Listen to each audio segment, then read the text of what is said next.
Hi guys, madime se shata go jwa nna nganyana wa ka mashata go tla go lena ke awe. Dumelang, leina la ka ke Matshepo wa ga Maitsela, but you are Matshepo May. Welcome back to my YouTube channel. This is Lessons on Lifestyle with Matshepo May.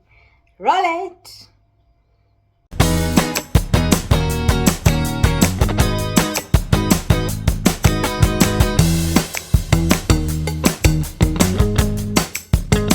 In today's video, I want to tell you guys about how I navigated divorce as a firstborn daughter of parents who decided to go separate ways.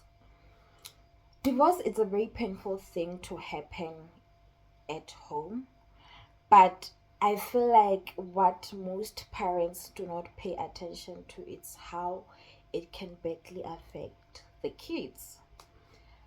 My parents got married in 2011. I was in grade 4, I think. Yes, they got married 2011 while I was still in grade 4, and then they separated while I was in grade 7. Yeah. So you can imagine how painful and how I don't know, I just misunderstood the whole thing because I questioned a lot of things. I couldn't understand how these two people were together for almost 10 years and they only got married for like 3 or 4 years. Like, I did not understand, and it put a lot on my mental health, and I think that's where most of my depression derived from. That was the birth of me being depressed. Sharp. So for the longest time I was so mad at my dad because I felt like, should he have done enough in his family, we wouldn't have been where we were, or it wouldn't have led to divorce. And then as I grew up, I also realized that, man, there is really nothing much you could do. And I grew up to also realize that sometimes we fight for things that are not even worth fighting for some odd reason.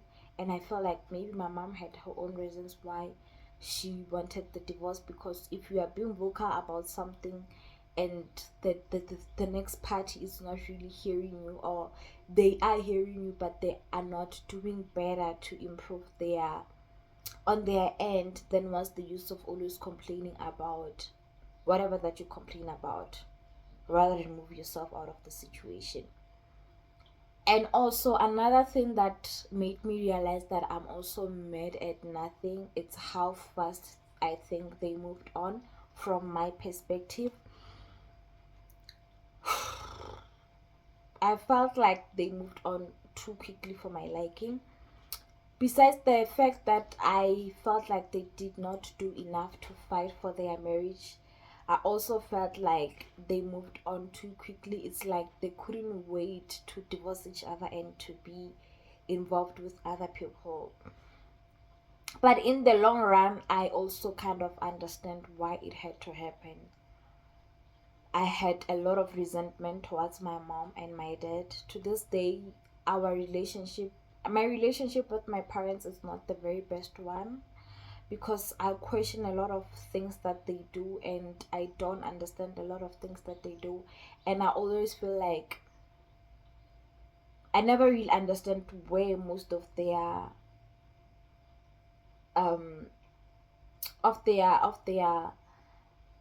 what do we call, like, I never really understand where most of their decisions come from, because I felt like they made the most selfish decisions in the process of getting divorced. And as kids, we were not kind of told enough or when educated enough for it.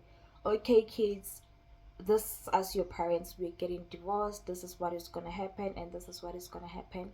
There was just a lot of movement which was unexplainable. There was just a lot of people talking, especially what made it even more worse, what made me find it hard to get over the whole divorce thing is that my mom and my dad, they're from the same village.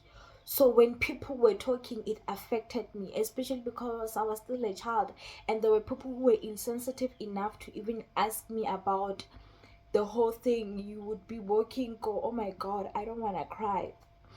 Like, you would be walking, going to spaza to buy or whatever, and a whole grown adult that's knows would stop you and start questioning you, or are your parents really getting divorced, da da da da da. Like, I don't want to cry.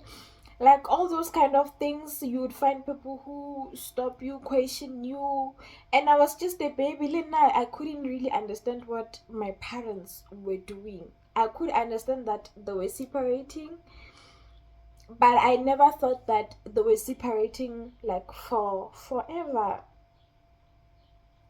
Especially because, like I said, they were together for a very long run, like for 10 years before they got married, and their marriage did not last. And that's where I always kind of always thought that they will get back together, they will get back together.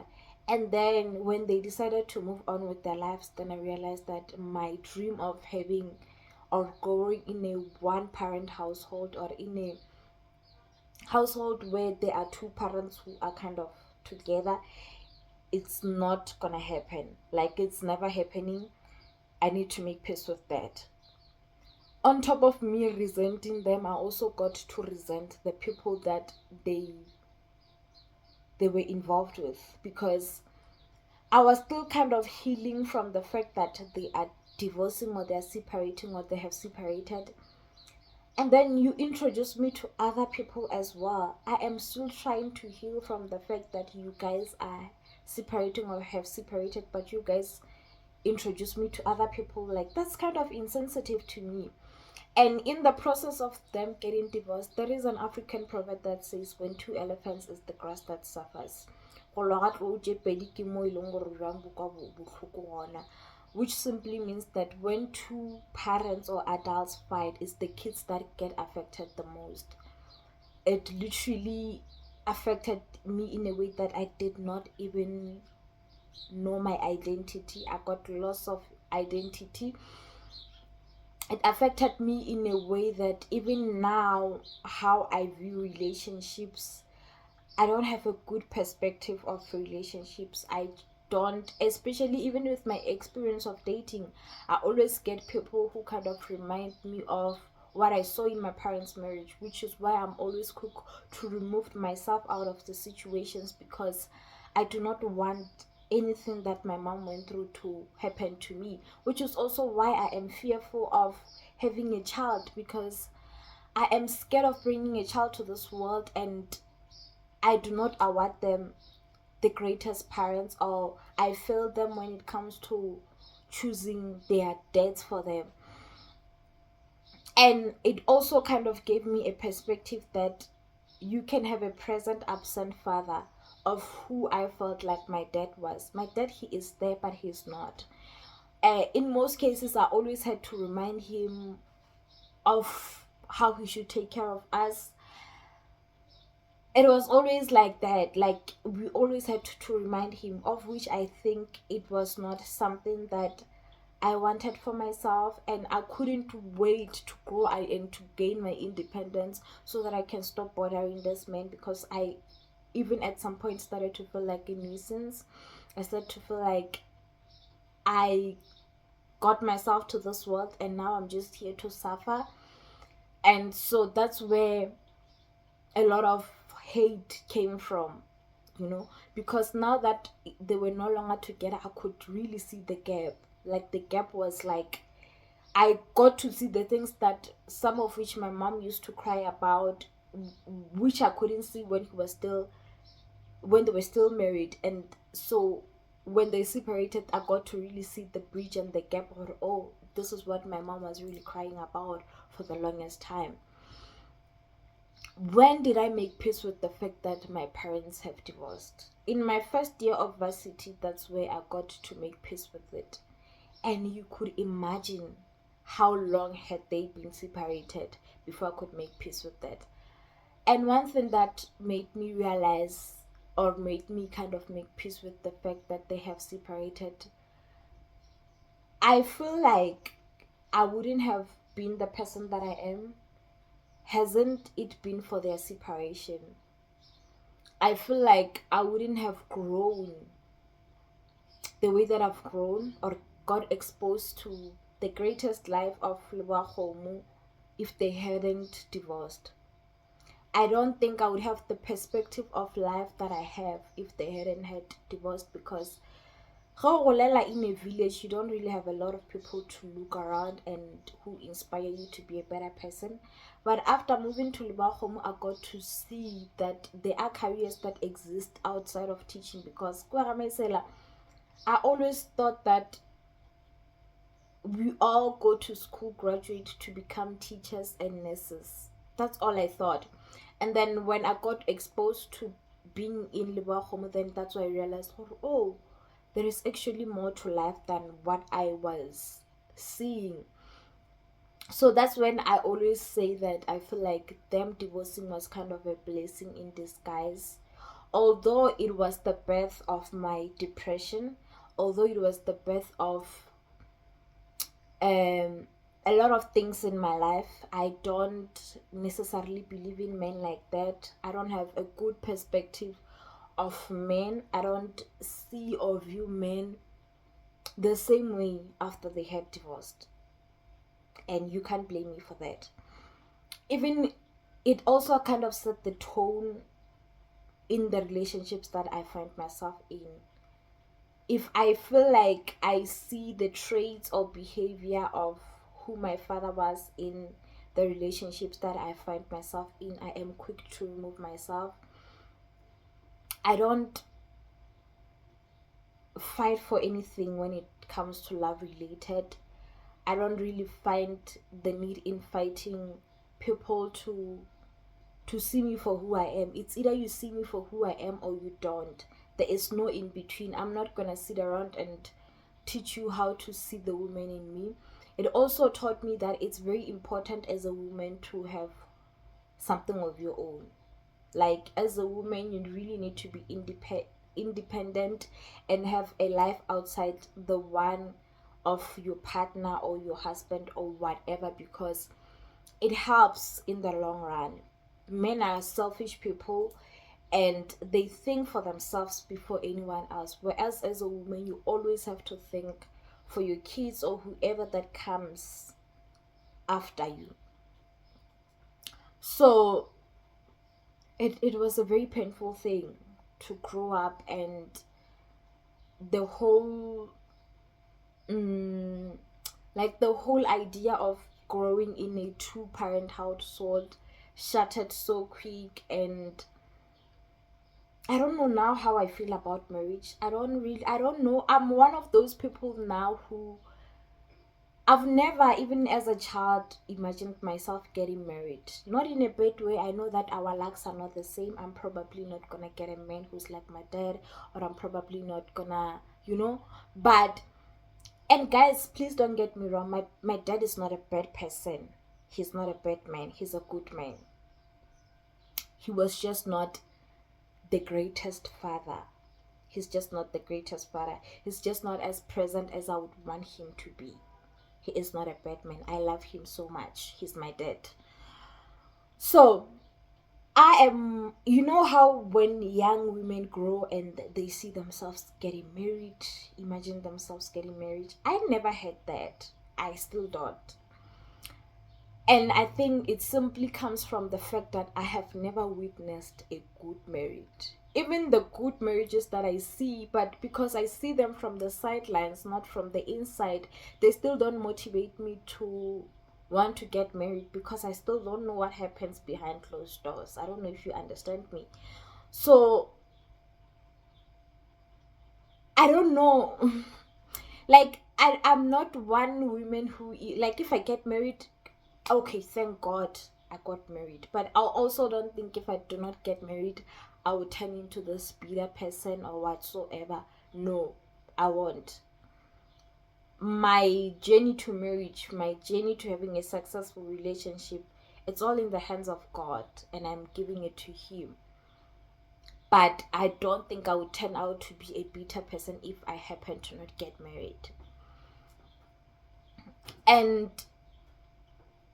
one thing that I want parents to do is to, whenever they're faced with challenges or whenever they have tried every solution in the book to make their relationship or marriage work, I need parents to see and understand the need to sit their kids down to say, okay, kids, this is what is going on. You all can see the toxicness of this marriage or this relationship, and we have decided to go separate ways.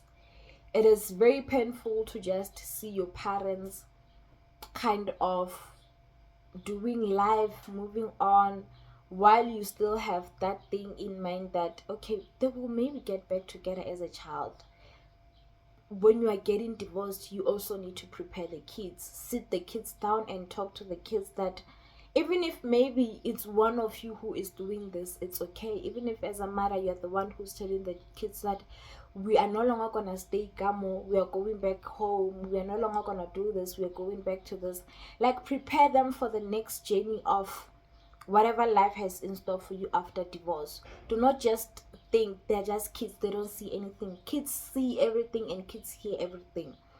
So it's very important that when you're going through separation, I know that people do not get married to get divorced, but when the phase or the time for you guys to get divorced comes, it's very important that you sit the kids down and you have the conversation with the kids to say, kids, we are getting divorced, and this is what is going to happen. This is how things are going to play out. Now that you used to go to private school, we are going to public school. If daddy used to take you to school, you're not going to use a scholar transport. If they used to take 20 rand to school, they should know that it's now downgrading to 10 rand. Do not just bring changes into kids' life without thoroughly explaining why those changes are happening, because it affects their confidence, it affects their mental health, it leads to depression, and it also leads to identity crisis. I keep because mom and dad are getting divorced, all those kind of things. So it's very important for parents to prepare the kids before anything else. And this is just my hot take as a child of separated, divorced parents. And yeah, that's all I wanted to say. And I just also wanted to share to you guys how my parents getting divorced had shaped me as a person, as a young adult, as a teenager, and even now. And yeah, that's just hot take ebandayo based on divorce or separation. Bye guys. See you guys on the next one.